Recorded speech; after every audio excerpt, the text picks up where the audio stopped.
What is going on, viewers and subscribers? This is your boy Wavy West in the flesh, coming to you live, and I'm bringing this video shortly after NBA superstar Damian Lillard was just traded to the Milwaukee Bucks in a blockbuster trade. The 6th overall pick in 2012, 7-time All-Star and Rookie of the Year, as well as a member of the 75th anniversary team, was traded to the Bucks recently. Some consider him one of the best point guards in the league and one of the best shooters in the league and maybe in league history, alongside obviously Stephen Curry. And although he's been the center of a lot of memes lately regarding loyalty and sticking to the grind and those kinds of things, it's clear that his time in Portland came to an end, after they failed to put together a competitive roster, and reached the NBA Finals. They did not do that. They did make the Western Conference Finals once. That's about it. And granted, the Western Conference has been loaded for many, many years. Lillard is 33 years old. And at the end of the day, he had to do what's best for him and for his career. So in this video, I'm going to dive a little bit deeper into this trade, break it down, give you guys some of the pros and cons, who I think maybe won the trade, and its impact for the upcoming NBA season. So before we dive any deeper, please thumbs up the video and subscribe if you haven't already. I am a growing channel, just over 7,000 subscribers, and I would love for you to be a new subscriber if you're new. So let's go ahead and get into it. So basically, obviously, Lillard had requested a trade from the Blazers this offseason. He wanted to go to the Miami Heat. That was his destination of choice. Obviously, the Blazers did not trade him there. I don't really think Miami had the pieces so much. It seemed like most of the time they're just offering, Tyler Hero and a couple other players and maybe a pick or two. I don't think they were going to give up Jimmy Butler or Bam Adebayo. So it's pretty much out of the question as far as the Blazers were concerned. But they did end up trading him to the Milwaukee Bucks to play alongside that man, Giannis Antetokounmpo, a 2-time MVP. And as a part of the deal, the Phoenix Suns were also included, so it was a 3-team deal. So the Blazers ended up getting Drew Holiday, DeAndre Ayton, Toumani Camara, and a 2029 first-round pick, as well as pick swaps in the first round for 2028 and 2030. The Suns received Grayson Allen, Yusuf Nurkic, Nasir Little, and Keon Johnson. And then obviously the Bucks receive Damian Lillard. So let's go ahead and get started with Milwaukee. This obviously boosts their offense. I mean, Lillard, he is a Hall of Fame level talent and a lethal shooter. I mean, this man is pulling up basically from half court at times. And in my opinion, this is going to be crucial in the pick and roll, as you're going to see in maybe some of this gameplay on here. A lot of team strategy is to kind of build a wall against Giannis when he's attacking the basket and kind of stop him from getting into the paint. Well, now you can't really afford to do that as much as you could before. You can't afford to double team either. Somebody is going to be open, that's for sure. And I mean, think about it. No offense to Drew Holiday, but I'd much rather leave him open, than Damian Lillard. I mean, come on now, that's levels to this, right? And I think having Lillard is obviously going to take some of that scoring load off of Giannis. I mean, this is a man that, averaged over 30 points a game this last year, and Lillard did as well. So, I think in addition to obviously taking some of that pressure off of Giannis, it's going to help actually open up Middleton's game, I think. Chris Middleton, I think some of his shots will come more naturally now on the offense, so he doesn't have to be like a primary ball handler. And I think with him coming off some injuries the last couple years, it's been a little bit tougher for him to find his footing. He's on the other side of 30 as well.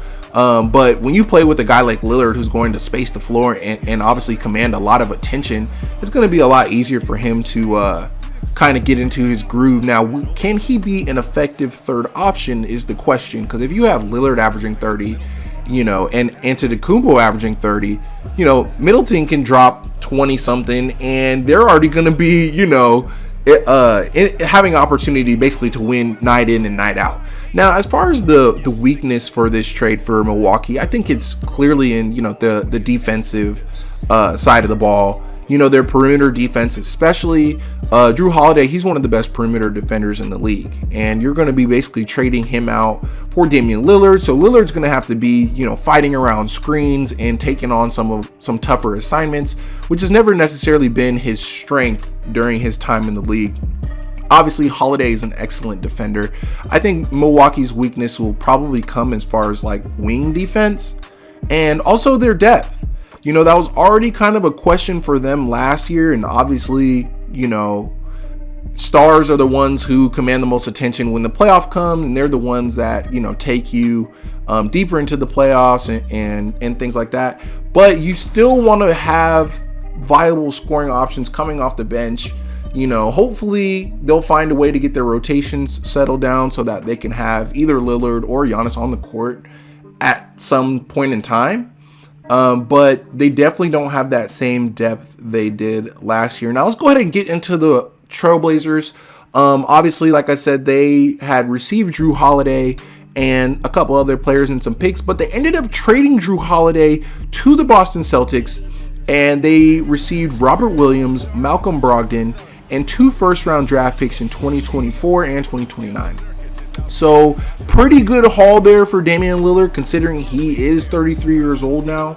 Obviously, DeAndre Ayton was quote-unquote unhappy in Phoenix. We don't really know all of the ins and outs, but he was under a lot of scrutiny. Obviously, they made it to the finals in 2021, and Phoenix elected not to pay him after they had made the finals and he had had a pretty good season. So it kind of left them in an awkward position where people couldn't tell if he was giving full effort and if he really wanted to be there. And then obviously Indiana had tried to sign him, and Phoenix ended up matching that offer sheet. So he did stay in Phoenix, but obviously probably had not his best postseason this past year.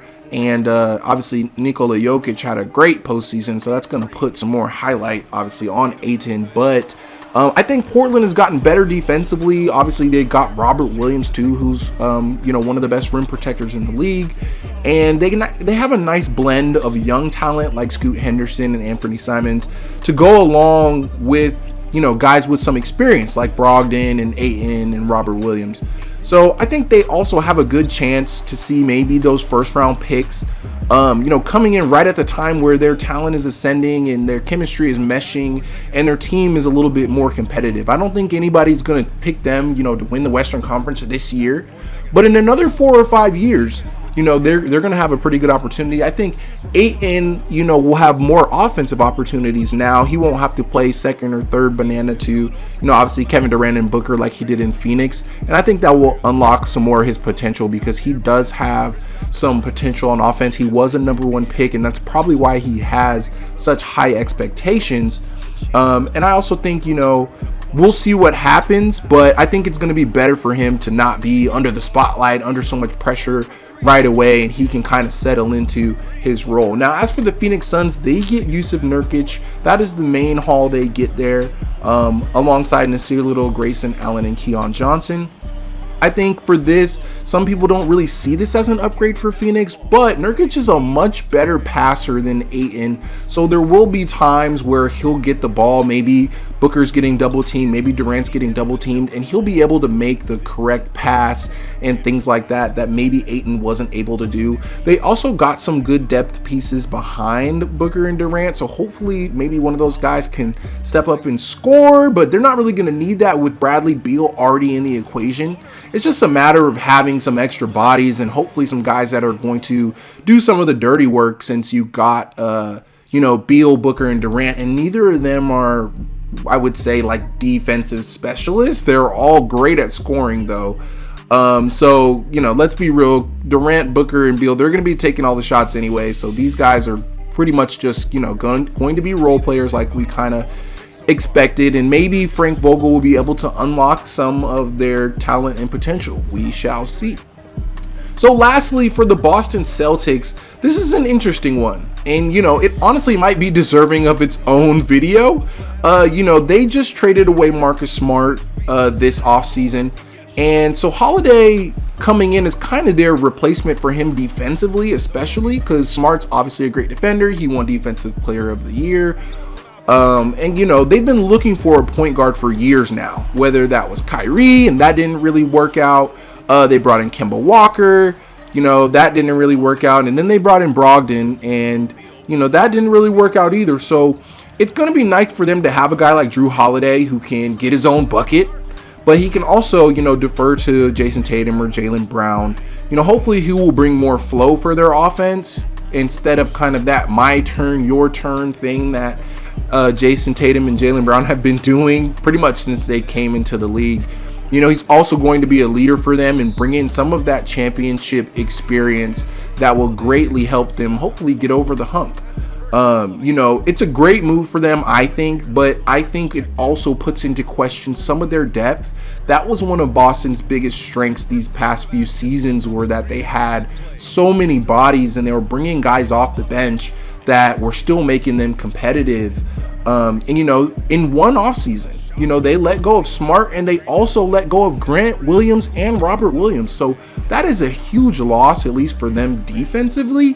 And they brought in Porzingis, you know, and he's going to help with some of their spacing and obviously give them some offensive versatility. But he's a little fragile, as we all know, and he might miss some games. And Horford is a little old. He's like, I think maybe 37, 38 years old now. So it'll be interesting to see, you know, how their interior defense is, letting go of Robert Williams, and what they are able to accomplish. I think, once again, it will be a pretty heavy load on Jason Tatum and Jaylen Brown. But at the end of the day, superstars are the ones that take you over the hump. So overall, I think it was good for them to make moves instead of kind of running back that same lineup that they've had since 2018 and getting the same result, minus them coming close in 2022 finals against the Warriors. So will we see Milwaukee and Boston in the Eastern Conference Finals? That would be a show for the ages. I guess there's only one way to find out. Will we see Damian Lillard get a chance to compete for a championship? I think that would be a ton of fun. And will the Blazers, as they enter this new post-Lillard era, will we see them emerge as contenders? You know, as some of the other veteran squads in the Western Conference start to age. Will the Suns' pieces fit good next to Durant and Booker and Beal? Find out on the next episode of Dragon Ball Z. No, I'm just playing, but, you know, we're in for an exciting season, and it's always nice when there's a little shakeup in the league. It gives you a little something to look forward to with some new faces and new places. So comment down below who you think won the trade and maybe your predictions for this upcoming season. I hope you guys enjoyed this video. Thanks for watching. My name is Wavy West, and I will see you guys in the next video. Be sure to subscribe and hit the like button. I'm signing out. Peace out, mother trucker!